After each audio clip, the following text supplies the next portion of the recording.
गायत्री नगर में हुई मारपीट, वाहन में लगाई आग, नगरीय निकाय चुनाव के बाद तमाशा, पुलिस कर रही है निगरानी। देखिए ये रिपोर्ट। नगर निगम चुनाव के लिए कोरबा में चुनाव प्रचार और मतदान के बाद कुछ इलाकों में अजीब स्थिति बनी हुई है। यहां पर न केवल तनाव कायम है बल्कि लगातार गाली गलौज, मारपीट से लेकर धमकी के मामले सामने आ रहे हैं। एसीसीएल शहीद भगत सिंह कॉलोनी के अंतर्गत आने वाले वार्ड क्रमांक 30 के गायत्री नगर में टकराव के बाद मारपीट हुई और कुछ घंटों बाद एक स्थान पर वाहन को आग लगा दी गई। मानिकपुर पुलिस ने दोनों घटनाओं पर अपराध दर्ज किया है।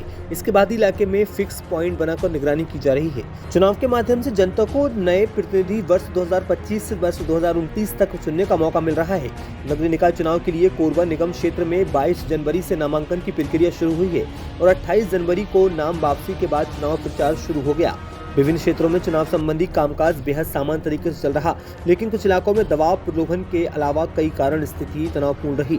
शहीद भगत सिंह कॉलोनी एसीसीएल क्षेत्र के वार्ड क्रमांक 30 के अंतर्गत गायत्री नगर पोखरी क्षेत्र निकाय चुनाव को लेकर काफी संवेदनशील रहा और विवादों के घेरे में आया है।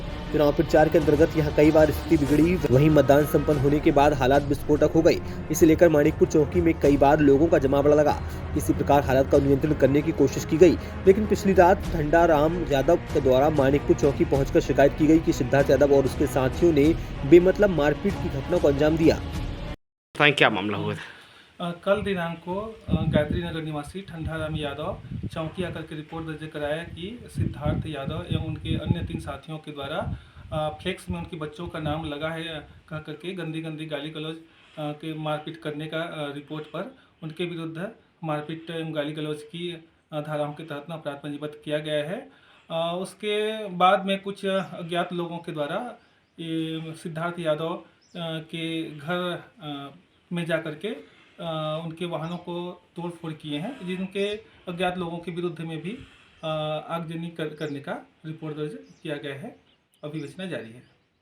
सर अभी क्या माहौल है सर, क्या स्थिति है, पुलिस किस तरह वहाँ सर्च कर रही है? वरिष्ठ अधिकारियों के दिशा निर्देश पर लगातार यहाँ पे पेट्रोलिंग किया जा रहा है। इस क्षेत्र में फिक्स पॉइंट भी लगाया गया है। अभी स्थिति सामान्य है, किसी भी प्रकार का अशांति का माहौल नहीं है। गायत्री नगर पोखरी पारा क्षेत्र में बीती रात ही सिद्धार्थ यादव के निवास क्षेत्र में एक अन्य घटना हुई। यहां पर खड़े एक 4 पहिया वाहन को आग के हवाले कर दिया गया, जिससे काफी नुकसान हुआ। जब सुबह इस बारे में लोगों को जानकारी हुई, पुलिस ने बताया कि इस घटना में कौन लोग शामिल थे ये पता नहीं चला है, इसलिए अज्ञात तत्वों के खिलाफ अपराध दर्ज किया गया है। वहीं गायत्री नगर में जिस प्रकार के हालात बने हुए हैं और लगातार शिकायतें प्राप्त हो रही हैं, उससे पुलिस के अधिकारी गंभीर हैं। इसके लिए इस इलाके में संवेदनशील मानते हुए लगातार पेट्रोलिंग की जा रही है और फिक्स पॉइंट बना दिए गए हैं। संपादक मनोज कुमार दिनकर की रिपोर्ट।